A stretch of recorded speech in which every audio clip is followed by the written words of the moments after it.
سن ہی نہیں رہے میری.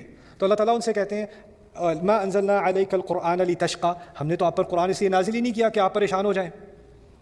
اور پھر انہی آیات میں آگے کہا هل اتاک حدیث موسیٰ، آپ کو موسیٰ کی بات نہیں آئی کیا؟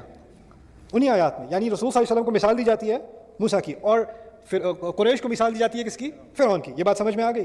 یعنی رسول موسیٰ علیہ السلام کا فرعون سے جو آمنا سامنا تھا، جو اس کی کانفرنٹیشن تھی، اس کا اور مکی دور کا ایک ہی سسٹم ہے، ایک ہی بات ہو رہی ہے دو طرف، یعنی تاریخ کے ایک ہی ایپیسوڈ کو دوبارہ لایا جا رہا ہے. اچھا، موسیٰ علیہ السلام پھر فرعون سے بچ کر بنی اسرائیل کو اللہ تعالیٰ کی مدد سے نکال کر وہ پانی سے گزر کر ہجرت کر گئے. رسول صلی اللہ علیہ وسلم کے خلاف سازش کی گئی کہ ان مسلمانوں کو ختم کرو اب، اور اللہ تعالیٰ کی مدد سے وہ صحرا گزر کر کہاں پہنچ گئے؟ مدینے پہنچ گئے. وہاں بھی ہجرت ہے، یہاں بھی ہجرت ہے. اب جب ہجرت کر کے رسول صلی اللہ علیہ وسلم مدینے پہنچے ہیں تو وہاں انہیں دشمن کا سامنا کم کرنا پڑا ہے، منافقت کا سامنا زیادہ کرنا پڑا ہے.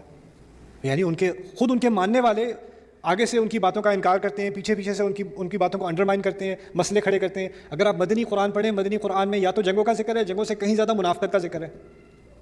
منافقت کی بات وہ